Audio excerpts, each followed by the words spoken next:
Mentari pagi menyinari sudut-sudut jendela gedung lantai 10, tempat Fauzi bekerja selama hampir 4 tahun terakhir.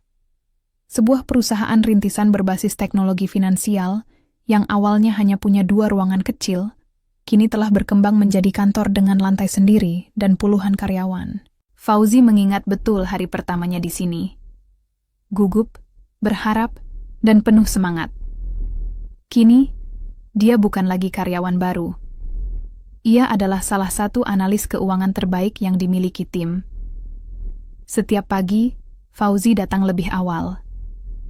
Ia duduk di meja yang sama, dekat jendela, menghadap ke arah matahari terbit. Sambil menyeruput kopi hitam yang dibelinya dari warung sebelah kantor, ia membuka laptop dan meninjau data keuangan klien. Teman-temannya mengenalnya sebagai sosok yang tenang dan fokus.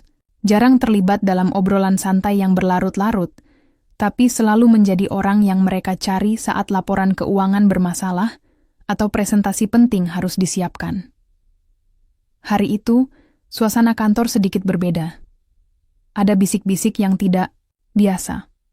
Manajer HRD keluar masuk ruangan rapat, dan beberapa meja kosong sejak pagi. Fauzi tidak terlalu memperhatikan, pikirnya mungkin ada pertemuan penting. Namun menjelang siang, sebuah pengumuman dikirim ke seluruh email karyawan. CEO baru akan memperkenalkan diri langsung hari ini pukul 13 WIB di ruang serbaguna, kehadiran wajib. Fauzi mengangkat alis, sedikit heran. CEO sebelumnya adalah orang yang hangat dan dekat dengan semua karyawan. Kini, diganti? Kenapa tidak diberitahu sebelumnya? Pukul 13 des. Ruangan sudah penuh. Suara obrolan kecil terdengar di mana-mana. Lalu, seorang wanita masuk, anggun, penuh wibawa, dengan langkah mantap. Ia memakai blazer putih, rambut tertata rapi, dan membawa aura dingin yang membuat suasana langsung hening. Selamat siang. Nama saya Gita Ardiansyah. Mulai hari ini, saya akan menjadi CEO kalian. Suara Gita jelas, tegas, tapi tidak berteriak. Ada sesuatu dalam caranya berbicara yang membuat semua orang langsung memperhatikannya. Fauzi memperhatikan dari bangku belakang, mencoba menilai karakter wanita itu. Cantik, tapi tampak keras. Matanya tajam, nyaris seperti sedang menilai setiap orang yang hadir. Visi saya sederhana, efisiensi dan pertumbuhan. Saya ingin perusahaan ini berkembang lebih cepat, lebih efisien, dan lebih tepat sasaran. Karena itu, saya akan mengevaluasi semua lini, termasuk sumber daya manusianya. Beberapa orang langsung bertukar pandang. Evaluasi? Apakah itu berarti pemangkasan? Hari-hari berikutnya berjalan penuh tekanan. Gita mulai mengubah sistem kerja. Semua laporan keuangan harus diserahkan 2 hari lebih cepat. Rapat evaluasi mingguan menjadi 2 kali seminggu. Beberapa karyawan mulai terlihat gugup, ada yang pulang lebih malam, dan ada yang mulai mengemas barang-barang pribadi secara diam-diam. Namun, Fauzi mencoba tetap fokus. Ia percaya bahwa kerja kerasnya akan berbicara. Ia selalu menyelesaikan tugas tepat waktu, memberikan hasil akurat, bahkan kadang membantu rekan lain merapikan data mereka. Suatu pagi, Gita tiba-tiba datang ke meja Fauzi. Tanpa senyum, hanya membawa tablet dan beberapa kertas. Fauzi, tolong jelaskan kenapa laporan Q2 punya selisih data dibanding yang dilaporkan ke pusat. Tanyanya dingin. Fauzi terkejut. Ia segera membuka file, lalu menjelaskan bahwa ada perbedaan kurs valuta asing yang belum terupdate otomatis di sistem. Kesalahan seperti ini bisa bikin kepercayaan investor hilang, katanya datar. Fauzi mengangguk. Saya akan perbaiki hari ini juga, Bu, dan saya pastikan ke depan tidak akan terjadi lagi. Gita menatap Fauzi cukup lama sebelum berbalik. Udah pergi tanpa berkata apa-apa. Hari-hari berlalu, dan tekanan semakin tinggi. Gita dikenal sebagai atasan yang keras, nyaris tanpa toleransi pada kesalahan kecil. Tapi anehnya, ia juga sangat teliti. Ia mengingat nama setiap karyawan, bahkan detil kecil dari laporan yang pernah mereka buat. Ia seperti tak pernah lelah. Di balik sikap kerasnya, Fauzi mulai merasakan ada sesuatu yang menarik. Bukan karena kecantikan Gita, tapi karena keteguhannya. Ia wanita yang tidak sembarangan. Namun, meski sudah berusaha maksimal, Fauzi mulai merasa ada sesuatu yang janggal. Beberapa kali ia menemukan data presentasinya diubah tanpa izin. Beberapa analis junior mengaku ditekan agar mengakui kesalahan yang bukan milik mereka. Dan akhirnya, pada suatu hari Jumat yang tampak seperti biasa, Fauzi dipanggil ke ruang rapat besar. Di sana sudah ada Gita, HRD, dan beberapa manajer divisi. Fauzi, kami sudah mengevaluasi kinerjamu dalam 3 bulan terakhir. Dan kami memutuskan untuk mengakhiri kontrak kerja denganmu efektif hari ini. Fauzi terpaku. Maaf, Bu. Saya tidak mengerti. Apakah ada kesalahan yang saya buat? Data sudah cukup. Tidak perlu diperdebatkan, jawab Gita, dingin. Kamu bisa ambil barang-barangmu sekarang. Beberapa rekan kerja melihat dari kejauhan. Ada yang tampak syok, ada yang menunduk. Fauzi hanya berdiri, menatap wanita yang selama ini ia hormati, lalu berbalik tanpa berkata sepatah kata pun. Dan saat itu, dunia Fauzi runtuh. Langkah Fauzi berat saat meninggalkan ruang rapat. Setiap detik terasa seperti gema yang memekakan hati. Seluruh kantor senyap. Tatapan orang-orang mengikutinya saat ia berjalan melewati lorong, menuju meja kerjanya untuk terakhir kalinya. Beberapa rekan ingin mendekat, tapi mundur, entah karena takut, tak enak hati, atau sekadar bingung harus berkata apa. Fauzi menunduk. Tangannya gemetar saat membuka laci. Tumpukan buku catatan, ballpoint, dan foto kecil keluarganya yang selama ini menjadi pengingat tujuan. Semuanya dimasukkan ke dalam tas kecil. Tak ada air mata. Hanya dada yang sesak dan hati yang remuk dalam diam. 1 tahun lalu, ia merayakan promosi kecil di ruangan yang sama ini. Kini, ia keluar sebagai orang yang diberhentikan tanpa penjelasan yang bisa diterima akal sehatnya. Ia melangkah keluar gedung, menatap langit Jakarta yang mendung. Seakan ikut merasakan apa yang sedang bergemuruh dalam dirinya. Hujan tak lama kemudian turun, perlahan, lalu deras. Tapi Fauzi tidak berlari. Ia membiarkan dirinya basah kuyup, seperti ingin mencuci seluruh luka dan kehinaan yang baru saja ia alami. Malam itu, di kamar kontrakannya yang sempit, Fauzi menatap langit-langit dalam gelap. Kertas-kertas laporan lama masih tertumpuk rapi di meja kecil sudut ruangan. Ia memegang satu laporan yang paling ia banggakan. Analisis yang pernah digunakan CEO sebelumnya untuk mendapatkan investasi besar. Ia masih menyimpan email pujian dari investor. Tapi semua itu terasa sia-sia sekarang. Kenapa? Apa salahku sebenarnya? Bisiknya lirih. Namun tak ada jawaban. Hari-hari berlalu. Fauzi mengurung diri. Lebih banyak diam.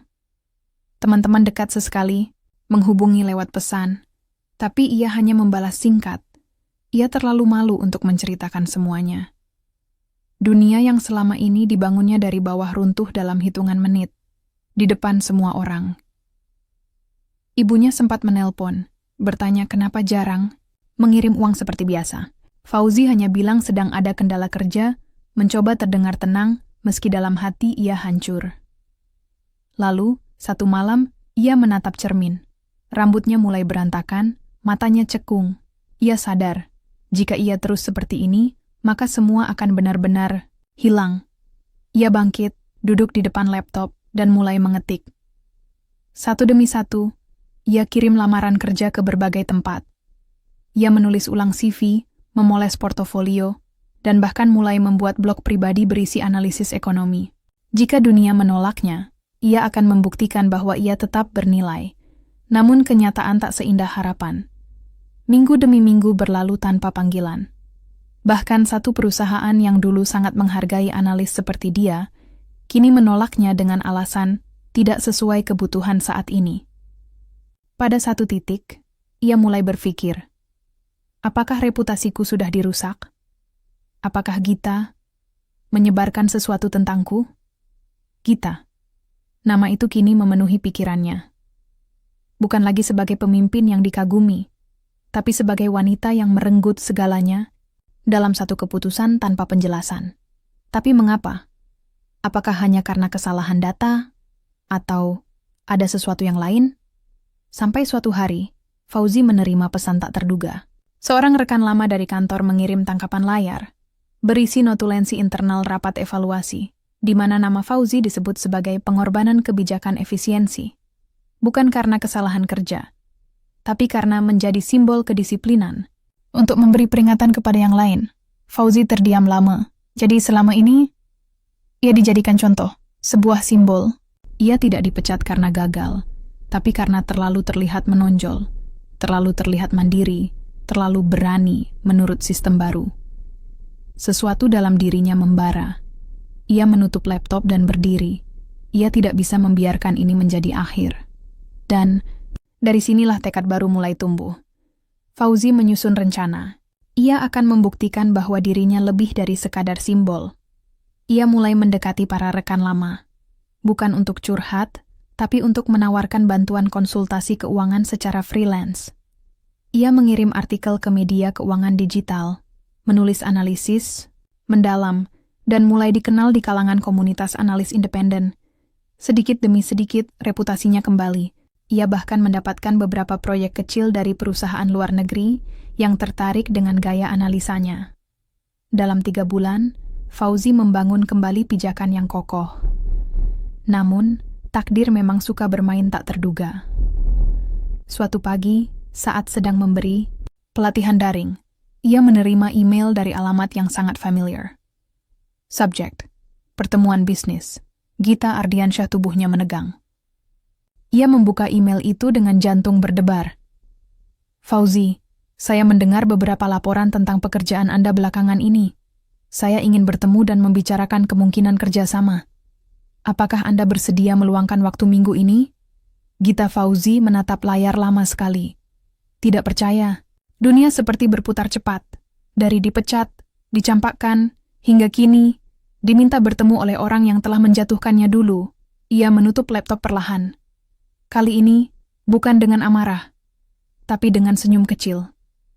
Baik Bu Gita, saya akan datang, tapi bukan sebagai bawahan. Dan saat itu, cerita ini berubah arah, dari luka, menuju babak yang tak terduga. Babak di mana takdir mulai membuka kembali pintu yang sempat ditutup secara sepihak. Kata-kata itu tidak hanya keluar dari mulut Fauzi, tapi dari seluruh keberadaan dirinya yang telah terbangun kembali dari puing-puing.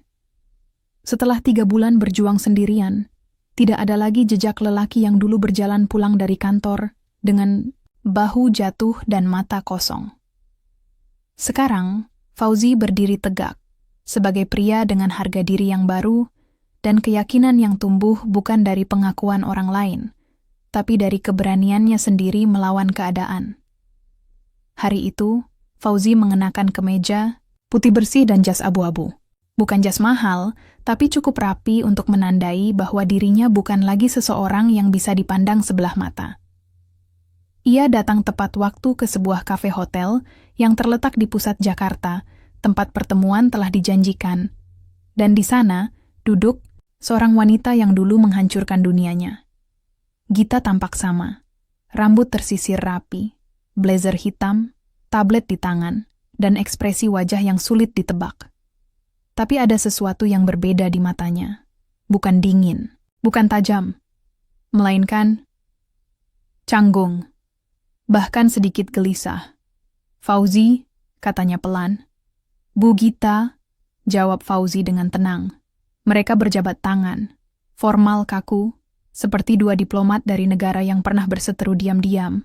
Aku tidak akan bertele-tele, kata Gita, membuka pertemuan. Kami sedang mengalami krisis internal. Salah satu anak divisi keuangan membuat laporan fiktif untuk menarik dana investor. Aku tahu ini terdengar ironis, tapi saat ini kami butuh orang yang benar-benar bisa dipercaya untuk memulihkan citra perusahaan. Fauzi tidak langsung menjawab, ia hanya menatap wanita di hadapannya, mencoba menebak apa yang tidak diucapkan. Dan kau pikir, setelah semua yang terjadi, aku akan datang menyelamatkanmu begitu saja? Tanyanya akhirnya. Gita menunduk. Untuk pertama kalinya sejak mereka bertemu, nada suara Fauzi mengandung kekuatan yang tidak bisa diabaikan. Aku tahu, gumam Gita. Aku tahu aku pernah menjatuhkanmu. Tapi, ada hal yang tidak kau tahu, Fauzi. Gita menarik napas dalam. Ia menatap keluar jendela. Suaranya mulai bergetar, tapi tetap dijaga agar tak terlihat rapuh. Waktu aku pertama kali datang sebagai CEO, aku diberikan tekanan dari dewan, direksi. Aku harus menunjukkan ketegasan, keputusan cepat. Mereka bilang, singkirkan siapapun yang terlihat terlalu berpengaruh ke manajemen lama. Dan kau terlalu disegani. Fauzi terdiam. Kau bukan dipecat karena salah. Kau dijadikan kambing hitam. Karena terlalu bersinar. Lanjut Gita lirih. Kata-kata itu menghantam Fauzi seperti badai yang tenang. Ia tahu ada sesuatu yang tidak beres sejak dulu. Tapi mendengarnya, langsung dari mulut wanita yang membuatnya kehilangan segalanya. Rasanya jauh lebih sakit daripada dugaan. Dan sekarang, apa yang kau inginkan dariku? Tanyanya datar. Bantu aku menyelamatkan perusahaan. Bukan demi aku, tapi demi orang-orang yang pernah bekerja bersamamu. Beberapa dari mereka masih di sana. Mereka butuh seseorang seperti kau untuk mempercayai tempat itu lagi. Fauzi memejamkan mata sejenak. Dalam diamnya, muncul bayangan teman-teman lamanya yang dulu tertawa bersamanya saat lembur, yang berbagi makan siang karena akhir bulan, yang memanggilnya mentor. Karena selalu punya cara cerdas menyederhanakan data rumit, ia membuka mata. Aku akan bantu, tapi dengan syarat. Gita mengangguk. Apapun. Aku tidak akan jadi karyawan tetap. Aku akan masuk sebagai konsultan, independen, dan aku akan punya akses penuh terhadap audit internal, termasuk keuangan direksi. Gita terlihat sedikit terkejut, tapi ia tahu, Fauzi tidak sedang bermain. Disetujui, katanya akhirnya. Hari-hari berikutnya menjadi medan tempur baru bagi Fauzi. Ia masuk ke kantor lama. Tempat yang dulu penuh kenangan, kini terasa seperti ladang ranjau. Beberapa wajah lama menyambutnya dengan tatapan haru, tapi ada juga yang waspada, mengira ia datang dengan misi balas dendam. Namun Fauzi tak menggubris. Ia mulai bekerja dari ruang kecil dekat server. Setiap malam ia memeriksa tumpukan dokumen digital dan fisik, menggali jejak-jejak laporan palsu, menelusuri rekayasa angka yang pernah lolos dari audit internal. Dan pelan-pelan, ia mulai melihat sesuatu yang lebih besar. Ada permainan kotor di balik layar. Seseorang di level atas sedang membocorkan informasi internal ke pihak investor luar demi keuntungan pribadi. Gita, ternyata, hanya pion dalam permainan yang lebih gelap. Saat menyampaikan temuannya, Gita hanya menatap layar dalam diam. Wajahnya pucat. Aku kira aku yang mengendalikan semuanya, katanya pelan. Ternyata, aku juga dipermainkan. Fauzi mengangguk. Aku tahu rasanya. Ada jeda, hening. Tapi tidak seperti hening yang canggung. Ini seperti hening yang membuka ruang bagi sesuatu yang baru. Dan di tengah sunyinya malam kerja itu, Gita menatap Fauzi dengan sorot berbeda. Bukan sebagai bawahan, bukan sebagai penyelamat, tapi sebagai pria yang entah sejak kapan mulai mengisi ruang kosong di hatinya. Namun, justru saat hubungan mereka mulai mencair, tekanan dari atas semakin kuat. Seseorang mengancam akan membekukan dana operasional jika laporan audit Fauzi dipublikasikan. Kalau kau teruskan ini, seluruh tim bisa kehilangan pekerjaan. Termasuk aku, ujar Gita, malam itu. Fauzi menatap Gita. Hatinya bertarung. Ini bukan sekadar laporan, ini soal prinsip, tapi juga soal orang-orang yang akan terdampak. Dan disinilah, ia sampai pada titik pilihan terakhir. Apa yang akan ia pertahankan? Kejujuran atau seseorang yang perlahan-lahan telah membuatnya jatuh cinta?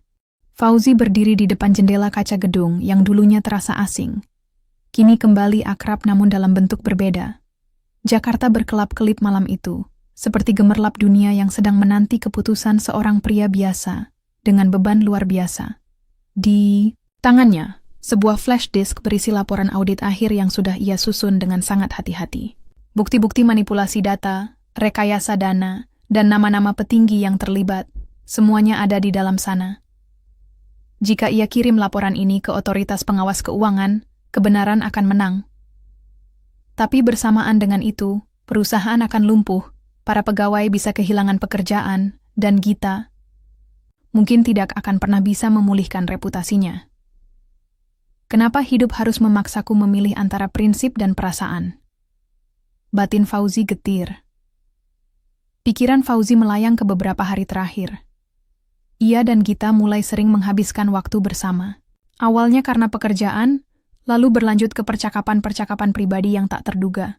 Mereka pernah duduk di balkon kantor hingga larut malam, membicarakan ketakutan, kegagalan, dan impian masa kecil. Gita bahkan pernah berkata lirih, "Aku kira aku tahu semua jawaban. Tapi setelah bertemu kamu lagi, aku sadar, aku bahkan belum tahu siapa diriku yang sebenarnya." Dan itu bukan kalimat yang diucapkan seorang atasan kepada mantan bawahannya. Itu adalah kalimat seorang wanita kepada pria yang mulai menyentuh hatinya dengan cara yang tak bisa dijelaskan logika. Tapi justru karena itu, pilihan ini semakin menyakitkan. Esok hari, Gita akan mempresentasikan laporan tahunan di depan Dewan Direksi. Mereka tidak tahu bahwa Fauzi sudah mengumpulkan bukti besar yang bisa mengguncang semuanya. Dan malam ini adalah batas waktu. Jika tidak dikirim sebelum tengah malam, semuanya akan dianggap terlambat. Gita bisa mengamankan posisinya, dan sistem busuk itu akan tetap hidup. Tiba-tiba, ponsel Fauzi bergetar. Gita menelepon. "Fauzi, kamu di kantor?" "Iya," jawabnya singkat. "Aku tahu kamu sedang mempertimbangkan sesuatu yang berat. Aku tidak akan mempengaruhimu. Tapi kalau kamu ingin bicara, aku di ruang rapat lantai 2. Sendiri." Klik. Sambungan terputus. Fauzi menatap layar ponselnya. Hatinya terbelah dua. Tapi langkah kakinya bergerak sebelum pikirannya menyetujui. Ia menuju lift.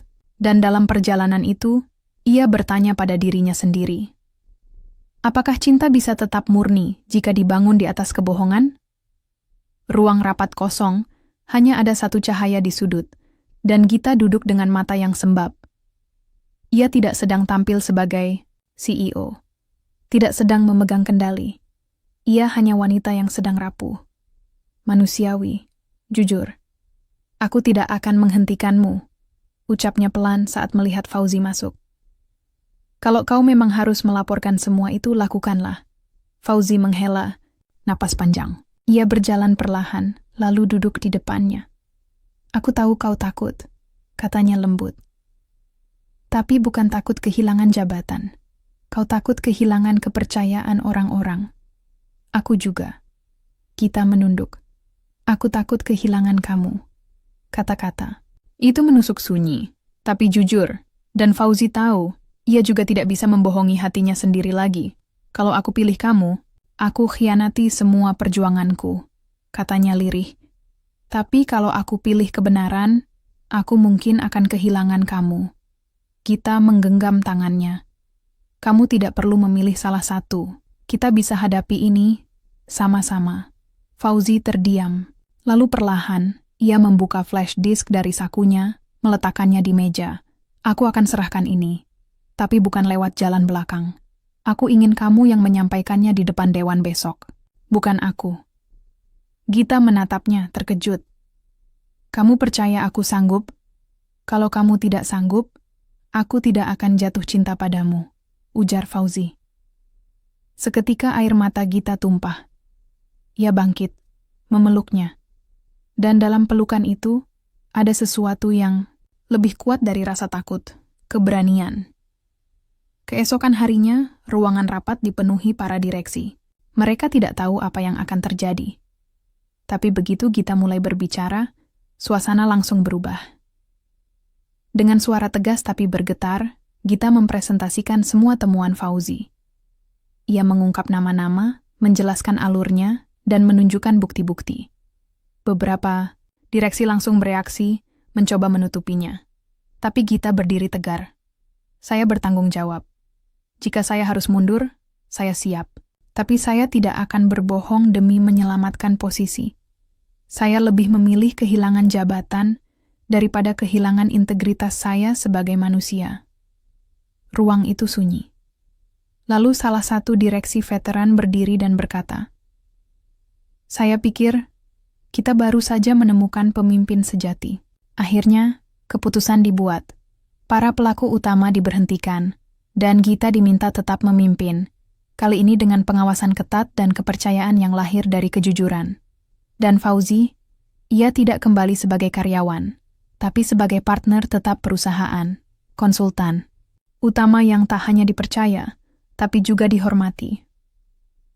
Namun lebih dari itu, ia mendapatkan sesuatu yang tidak pernah ia sangka. Hati wanita yang dulu menjatuhkannya, tapi kini memperjuangkannya. Semenjak hari itu, segalanya berubah. Kantor yang dulunya terasa seperti medan perang kini menjadi tempat pertumbuhan baru. Orang-orang mulai percaya lagi, tidak hanya pada perusahaan, tapi pada nilai kejujuran yang pernah terasa mustahil untuk bertahan.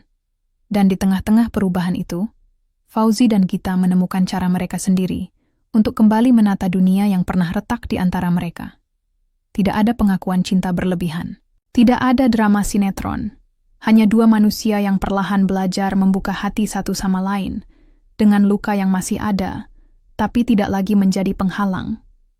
Hubungan mereka tumbuh diam-diam, dalam obrolan sepulang kerja, dalam secangkir kopi, pagi yang dibeli bergantian, dalam tawa kecil saat saling mengejek laporan yang typo. Kadang, Gita menyelinap ke ruang kerja Fauzi hanya untuk duduk sebentar, tanpa bicara apa-apa. Dan Fauzi, tanpa bertanya, akan menyodorkan cemilan atau playlist baru yang sedang ia dengarkan. Semuanya begitu sederhana, tapi justru disitulah keajaibannya. Sampai akhirnya, tibalah hari yang tak pernah Fauzi duga.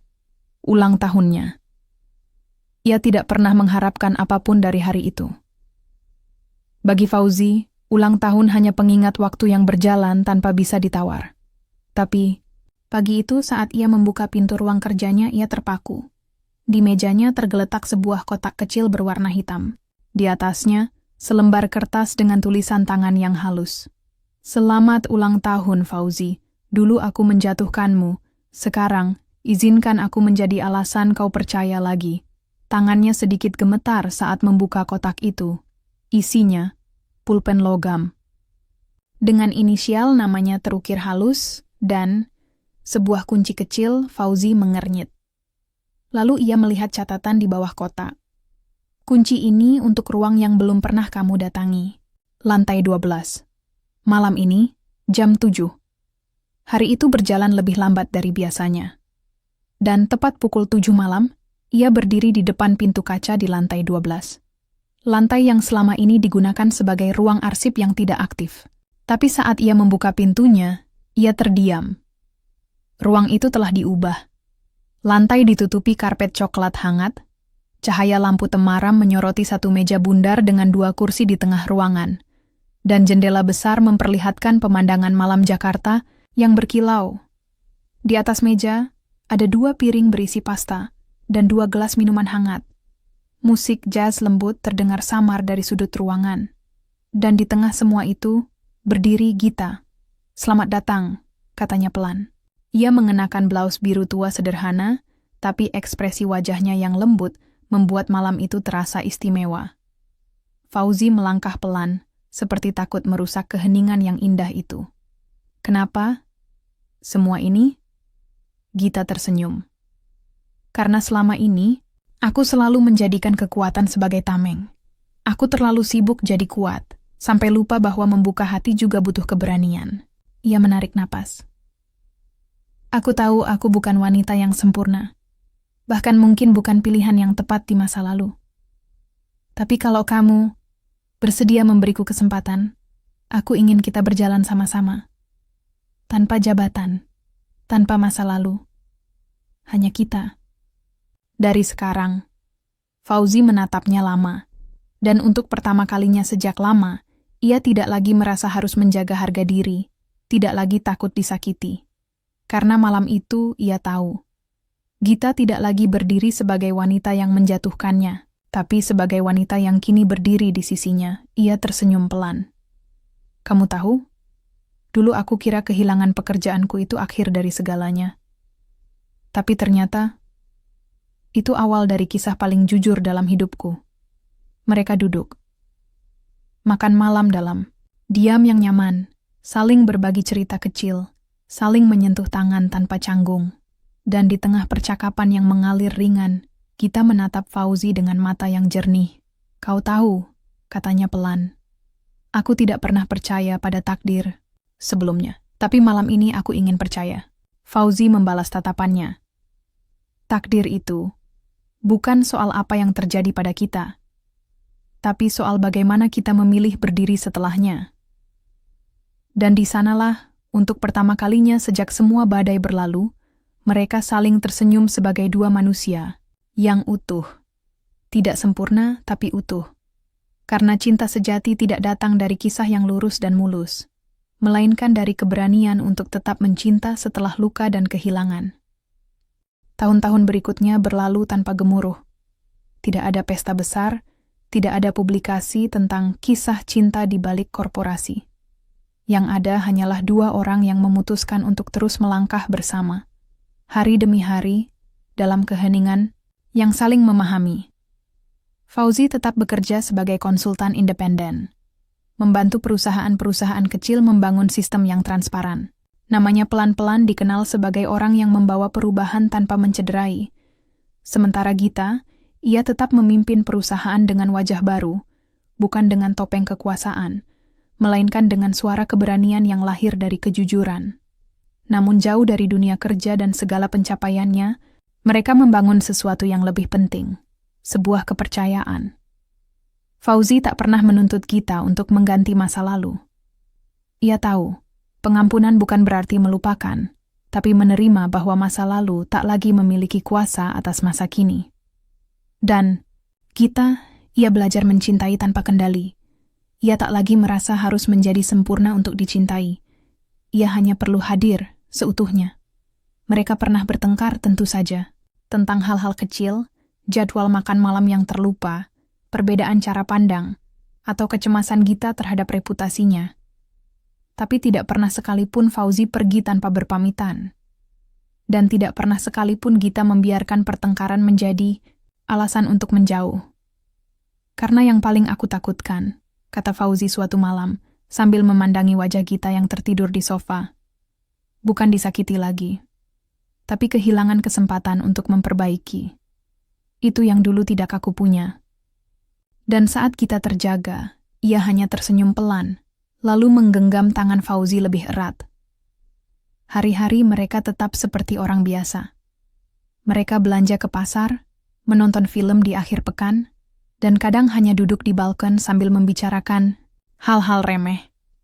Tidak ada yang dramatis, tapi justru disitulah semua terasa nyata. Pada suatu sore yang mendung, saat Fauzi dan Gita sedang menyusun laporan akhir tahun, Gita berkata, "Aku pernah berpikir bahwa semua yang baik akan datang jika kita bekerja cukup keras. Tapi kamu mengajarkanku bahwa kadang hal terbaik datang saat kita menyerah pada ego." Fauzi hanya tersenyum dan menjawab, "Dan kamu mengajarkanku bahwa memaafkan bukan berarti kalah, tapi membuka jalan baru untuk menang bersama." Mereka tidak pernah benar-benar membicarakan masa lalu terlalu dalam. Karena apa yang telah mereka bangun jauh lebih besar daripada apa yang pernah menghancurkan. Pada suatu malam hujan deras, saat listrik tiba-tiba padam, mereka duduk di lantai ruang tamu dengan lilin kecil di antara mereka. Gita memeluk lututnya, matanya menatap kosong ke arah jendela. Lalu ia berbisik, "Kamu tahu, saat aku memecatmu dulu, aku pikir aku sudah menyelamatkan diriku." Fauzi menoleh, "Tapi aku salah," lanjutnya. "Yang aku lakukan saat itu justru menghancurkan diriku sendiri. Dan kamu, bahkan setelah semua itu, kamu masih kembali." Fauzi tidak langsung menjawab. Ia menatap wajah wanita yang kini telah menjadi bagian penting dari dirinya. Bukan karena masa lalunya, tapi karena keberaniannya untuk berubah. "Aku kembali bukan karena kamu," jawabnya pelan. "Tapi karena aku ingin tahu, apakah manusia bisa memberi kesempatan kedua pada hidup, pada cinta, pada seseorang yang pernah jatuh." Dan ternyata bisa. Air mata Gita jatuh. Bukan karena sedih, tapi karena lega.